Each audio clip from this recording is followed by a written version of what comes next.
కుటుంబంలో సుఖ సంతోషాలు ఎన్నున్నా, భోగభాగ్యాలు ఎన్నున్నా, అష్టైశ్వర్యాలు ఎన్నున్నా సానుకూలత లేకపోతే అవన్నీ నిరుపయోగం అయిపోతాయి. కుటుంబ సభ్యుల మధ్య విభేదాభిప్రాయాలుంటే అష్టైశ్వర్యాలు ఉన్నా కూడా వాటి వల్ల ఎలాంటి ప్రయోజనం చేకూరదు. అందుకే కుటుంబంలో వ్యక్తుల మధ్య అనురాగం వెల్లివిరేయటానికి, ప్రేమాభిమానాలు పెంపొందింపజేసుకోవటానికి, అదేవిధంగా కుటుంబంలో సానుకూల శక్తులను పెంపొందింపజేసుకోవటానికి, అజ్ఞానాన్ని తొలగింపజేసుకోవటానికి కొన్ని మంత్రాలు విశేషంగా ఉపకరిస్తాయి.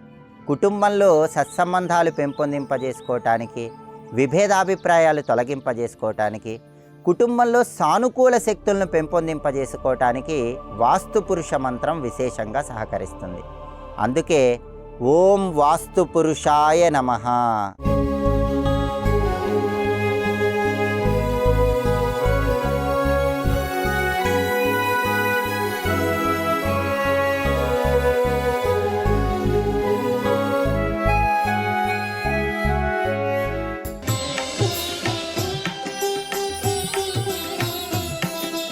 వాస్తు పురుష మంత్రం వెనుక ఉన్నటువంటి పౌరాణిక వైభవాన్ని మనం పరిశీలించినట్లయితే, వాస్తు పురుష మంత్రం వెనుక వాస్తు పురుషుడి ఆవిర్భావం గురించి మత్స్య పురాణంలో, అగ్ని పురాణంలో మనకు చెప్పడం జరిగింది. ఒకానొక సమయంలో పరమేశ్వరుడు అంధకాసురుడు అనే పేరు కలిగిన రాక్షసుడితో యుద్ధం చేస్తున్న సమయంలో పరమేశ్వరుడి స్వేద బిందువులు అంటే చెమట బిందువులు జారి భూమి మీద పడి వాటి నుంచి వాస్తు పురుషుడు అనే పేరుతో ఒక వ్యక్తి ఆవిర్భవించాడని మత్స్యపురాణంలో చెప్పడం జరిగింది. ఈ వాస్తు పురుషుడి అమోఘమైనటువంటి శక్తి సామర్థ్యాలకు దేవతలందరూ భయపడిపోయిన తరుణంలో పరమేశ్వరుడు దేవతలకు ఒక ఉపాయం చెప్తాడు. ఆ ఉపాయం ఏంటంటే, ఈ వాస్తు పురుషుడిని నేల మీద పడుకోబెట్టి ఆ వాస్తు పురుషుడి శరీరంలో దేవతలందరూ కూడా ప్రత్యేకమైన స్థానాలలో వాళ్ళకు కేటాయించినటువంటి స్థానాలలో ఉండమని పరమేశ్వరుడు ఉపాయం చెప్తాడు. అప్పుడు దేవతలందరూ కూడా పరమేశ్వరుడి స్వేద బిందువుల నుంచి ఆవిర్భవించిన ఆ వాస్తు పురుషుడిని భూమి మీద పడుకోబెట్టి ఆ వాస్తు పురుషుడి శరీరంలో ప్రత్యేకమైన స్థానాలలో స్థిర నివాసం ఏర్పాటు చేసుకున్నారని మత్స్యపురాణంలో చెప్పడం జరిగింది. అందుకే ఏ గృహంలో అయితే వాస్తు పురుషుడికి సంబంధించిన పూజను చేస్తారో, వాస్తు పురుషుడికి సంబంధించిన మంత్రజపం చేస్తారో వాళ్ళకి ముక్కోటి దేవతల సంపూర్ణమైన అనుగ్రహం కలిగి కుటుంబంలో సానుకూల శక్తులు పెంపొందింపజేసుకోవచ్చు, కుటుంబంలో సభ్యుల మధ్య విభేదాభిప్రాయాలను తొలగింపజేసుకోవచ్చని మత్స్యపురాణంలో ఈ పౌరాణిక కథను చెప్పడం జరిగింది. ఓం వాస్తు పురుషాయ నమః. ఈ మంత్రంలో ఉన్న అర్థాన్ని పరిశీలిస్తే, ఓం అంటే సృష్టికి మూలమైన ప్రణవాక్షరం, అకార ఉకార మకార శక్తికి సంకేతం. ఓంకారంతో వాస్తు పురుషుడి శక్తిని ప్రచోదనం చేయటానికి ఓం అనే అక్షరాన్ని జపిస్తాం.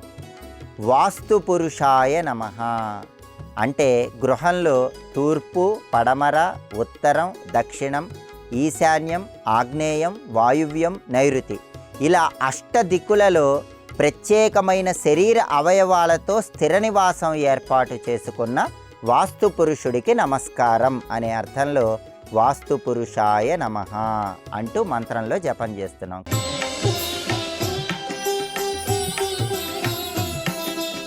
ఓం వాస్తు పురుషాయ నమః. ఈ మంత్రాన్ని పఠించినట్లయితే గృహంలో అష్ట దిక్కులలో ఉన్నటువంటి దోషాలన్నీ తొలగింపజేసుకోవచ్చు. గృహంలో 8 దిక్కుల్లో చైతన్య శక్తిని ప్రచోదనం చేయవచ్చు. గృహంలో 8 దిక్కుల్లో ఉన్నటువంటి దేవీ దేవతల శక్తుల ద్వారా సమస్త శుభ ఫలితాలను అందిపుచ్చుకోవచ్చు. సానుకూల శక్తులను పెంపొందింపజేసుకొని కుటుంబంలో ఉన్న విభేదాలన్నీ తొలగింపజేసుకోవచ్చు.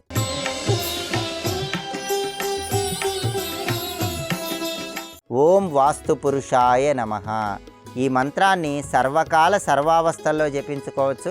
ప్రధానంగా ప్రతిరోజు సూర్యోదయ సమయంలో స్నానం చేసి గృహంలో దీపారాధన చేసి ఈ మంత్రాన్ని వీలైనన్ని సార్లు భక్తితో, శ్రద్ధతో, ఏకాగ్రతతో పఠించినట్లయితే సమస్త వాస్తు దోషాలు తొలగింపజేసుకోవడంతో పాటుగా కుటుంబ సభ్యుల సర్వతోముఖాభివృద్ధికి, కుటుంబంలో ఉన్న విభేదాలు తొలగింపజేసుకొని సానుకూల శక్తులను ప్రచోదనం చేయడానికి కూడా ఈ వాస్తు పురుష మంత్రం అద్భుతంగా ఉపకరిస్తుంది. కేవలం వాస్తు దోషాలు తొలగింపజేసుకోవటం కోసం మాత్రమే కాకుండా గృహంలో అనుకూల శక్తుల్ని పెంపొందింపజేసుకోవటానికి కూడా ఈ మంత్రం అద్భుతంగా ఉపకరిస్తుంది.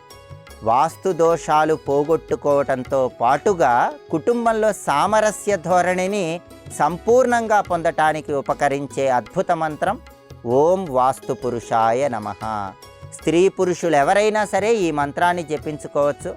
సమస్త శుభ ఫలితాలను సిద్ధింపజేసుకోవచ్చు.